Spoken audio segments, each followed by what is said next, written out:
Good morning, good afternoon, good evening, whenever this message reaches you.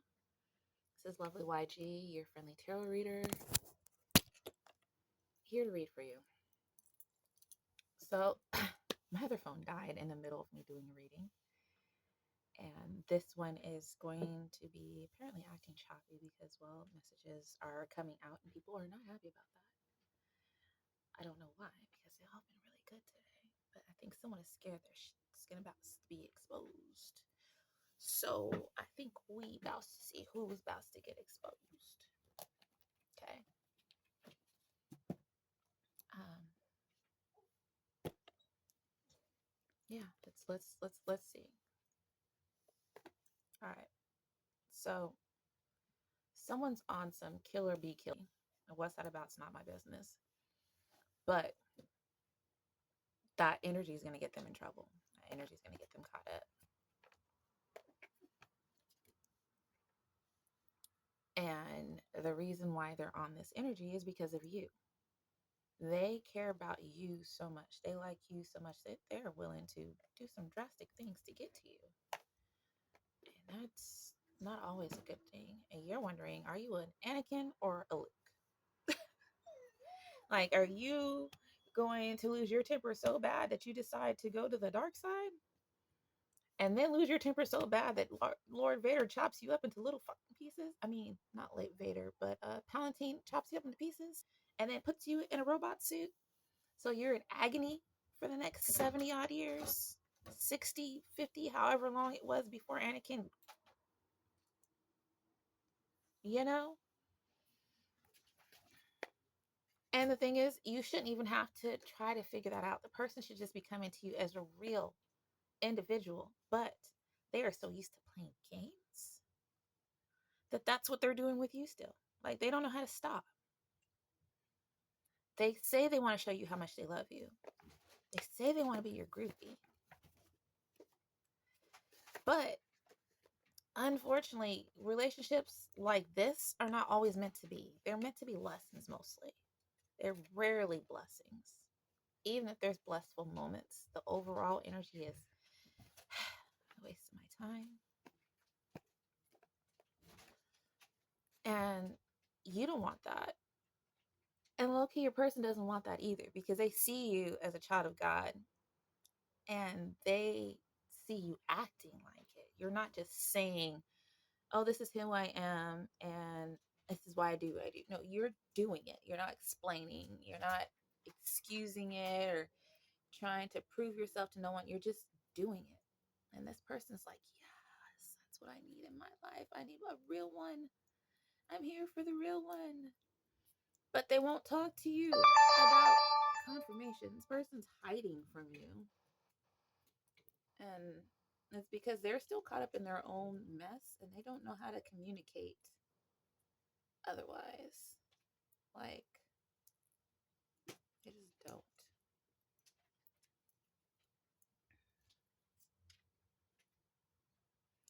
I'm sorry. I know I'm messing with this knot, but you know what? Sometimes things that you felt were okay coming loose without you even realizing it. Things be unraveling. And that's what this person is trying to avoid, and you should as well. So pay better attention. This person hasn't been realistic because they're hopeful and they ask what can kill hope but realism. And it's true. You've got to be low key delusional in order to manifest. You got to be low key delusional to want someone who's walked away from you or who's ignored or has gone ghost. This person is cutting out any family drama. So, like, if their mama didn't like you, their sister didn't like you, their daddy couldn't stand you, the brother wanted to fight you, whatever, they are cutting that out. Like, they're telling them, this is my person. You're either going to deal with it or you're not going to have me in your life. They want to apologize, especially if this family has been interfering in your guys' connection. They know they owe you an apology. They know they owe you a lot. The drama that this family has caused has given you anxiety. It's made you lackluster on trusting people and their connections. Like, oh, I want you to meet my family. And you're like, oh, you want to bring me into a room full of ops so they can attack me and see how I do. And then when I stand up for myself, you're going to sit there and get on me too. No, thank you.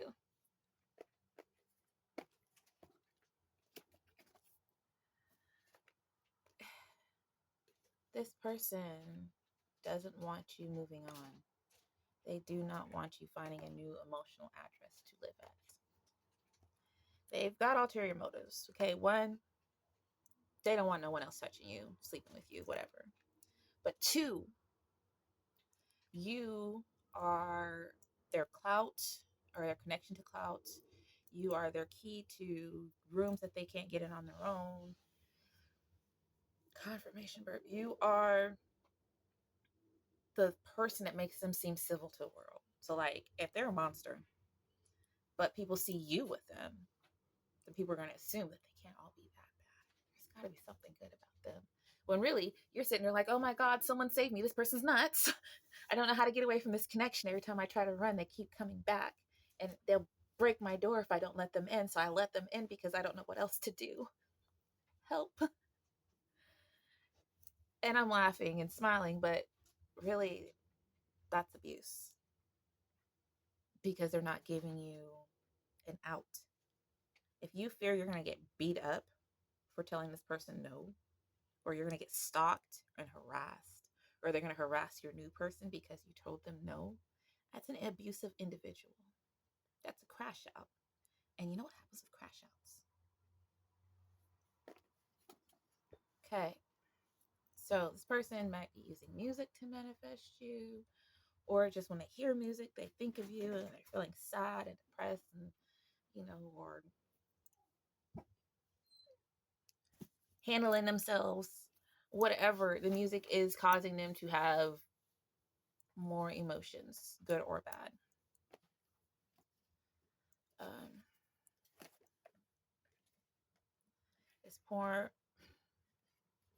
this person, as I was saying, because porn just came out, they use you as inspiration. And they truly believe that this is the way to get to you, is doing that. Because they get through things in their life when they're dealing with you. So like if you are not in their life, things start going bad. As soon as you get back in connection with them, things start looking better. So this person has realized that. You're like, oh, that person's my good luck charm. So they're going to do anything they can to continue to have you in their life, even if it means being girlfriend or boyfriend number 2, just so they can be in your energy. This person is far from you. They might be in another city or another state, but they're coming back. And it's up to you to use your intuition to decide whether or not this person needs to be in your life in any way, shape, or form. They swear up and down they're not keeping any secrets, but it came out in reverse. So they've got a lot of secrets. They've got skeletons. Oh, I don't know if any of you guys remember the Beetlejuice cartoon, right? There's this episode where Lydia lies to her parents, and then she goes to the Netherworld with Beetlejuice, right? And he shows her his skeleton closet that's full of lies. And then he doesn't close the door properly, and those skeletons escape. And they go and confront all the people he lied to. So, like, the big hairy monster guy kind of looks like Cousin It with really great shoulders. He had a little dog, and Beetlejuice lied and said he loves the dog. And the skeleton came up to him and was like, Beetlejuice hates your dog. Beetlejuice wants to kill your dog. And the little dancing spider, whose voice is low key irritating, Beetlejuice told her that she danced really pretty. And the skeleton came up and said, Beetlejuice hates your dancing. It annoys him. It gets on his nerves. And then Lydia, because she's connected to Beetlejuice, her skeleton happened to be in his closet. Because remember, when she's in the Netherworld, he's her protector. He's her father figure, her uncle figure, the adults in her life. So, of course, her lies are going to fall into his closet because the adult is responsible for the child. See, low key wasn't thinking of that. ever until this moment. Anyways, Lydia's skeleton escapes, and she's got to try to catch her skeleton before it goes into the real world and tells her parents that she lied. And I can't remember what her lie was about. But all I'm hearing is Beetlejuice tells lies. Beetlejuice tells lies. Beetlejuice is a liar. Your person in this scenario is Beetlejuice, okay? They've got a lot of skeletons in their closet. So many that the door is not going to shut anymore. They're just coming out, whether they want them to or not. You are no longer marrying this person, so when you were unaligned, you guys were very much like twins. Whatever drama you were going through in your life, this person was going through as well. You lost weight, this person lost weight. You gained weight, this person gained weight. Your hair got long, this person's hair got long. Your hair was short, this person's hair was short. Like, you didn't even notice how many synchronicities, because this person was literally wearing your energy. I don't know if they knew it, and I know you didn't know it, but this person was being the opposite of you, but trying to be you. So they probably stole your lingo. Like, I remember when NGL was a thing on the online, I taught it to a person and they took it and ran with it. And like my hobbies and things I enjoy, this person started all of a sudden liking them too, and then trying to like them more than me. For instance, I used to really, really, really love Harry Potter. Like, I had a whole Facebook page that I ran for like 3 years with two of my friends who lived in different countries. One lived in England, one lived in Australia. And between the three of us, we ran these pages. And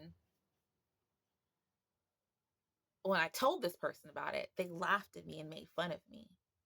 But a couple years later, now the movies are their favorite thing to watch. And, they want to have deep discussions about this stuff. And I'm like, I'm not interested anymore. I was using that as a coping mechanism in my life and I didn't realize it. But I realize it now. And it's like, it was nice. It still is nice. And I don't mind having conversations every now and then. But you're trying to prove you've got more knowledge about something that I immersed myself in for a very long period of time. I don't want to have these conversations with you because why am I debating with you? So you feel smart? Not okay. And this person has been doing this to you on every subject that you know. They're trying to tell you they know more about it than you. Like, if you are a single parent and this person's been in and out of households and never actually truly parented any children in their lives, they're trying to tell you how to parent. And you've been doing it 24/7 every day. Like, that kind of arrogance. I was going to say pomposity, but that kind of arrogance. Like, anything you can do, I can do better, even though I've never done it before. Anything you can think of, I know more about it than you. Like, this person is in major competition with you for no reason because they want you at the same time, but they want to have you underneath their foot. They want you groveling for their attention, for their knowledge, for them to impart into you. And it's like, I don't need you to do that. I get it on my own. I teach myself. I will go look for teachers. You're not it. You will never be it. I keep teaching you stuff, so I'm never going to look for you to teach me anything. And this person is high key butthurt about it. Because who do you think you are, showing off how smart you are? How dare you show the world that I stole your knowledge? How dare you show the world that I'm actually not as smart as you are? How dare you show the world that you're more put together? How dare you show the world that you can handle business even at your lowest and I can't? I always need someone to bail me out. How dare you? At the end of the day, you are their tool. No one else is supposed to utilize you. No one else is supposed to recognize that you're usable besides them. Because then how are they going to keep winning if other people know that they're using you? It won't be a secret anymore. Yeah, this person's a piece of let's pull some signs so we can get out of this energy. Gemini karma. So, Gemini karma is supposed to be about gaining knowledge, sharing and educating others, discovering the presence of the divine in your endeavors, and answering, who am I? That's what you've been doing. You've been doing that. This person's trying to stop you from doing that. So, I'm going to say this sign reading is for your birth chart.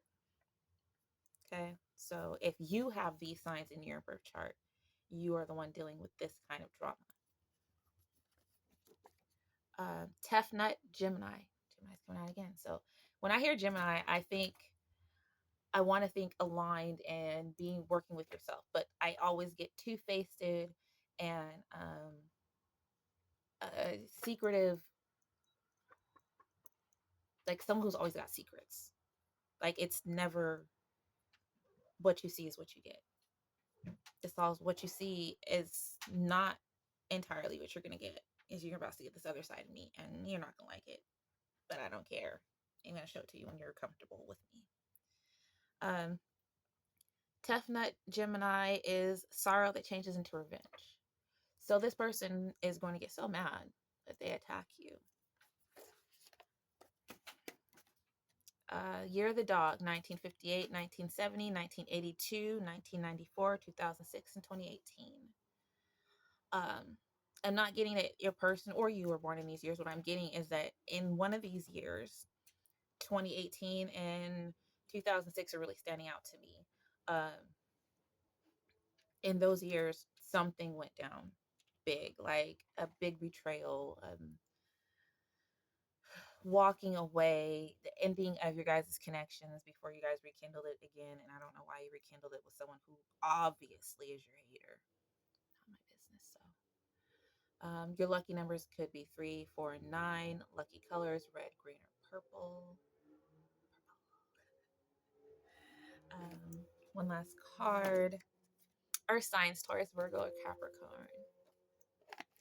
So again, remember I said this reading, I feel like it's your birth chart. And so these signs might be in your birth chart. Taurus, Virgo, Capricorn.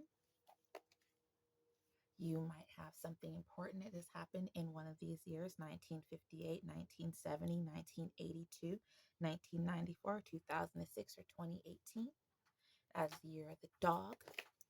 We also have Tefnut and Gemini karma. So if you got Gemini heavy in your chart, you are dealing with some piece of. Okay. Okay. So this is especially for those with Gemini placements.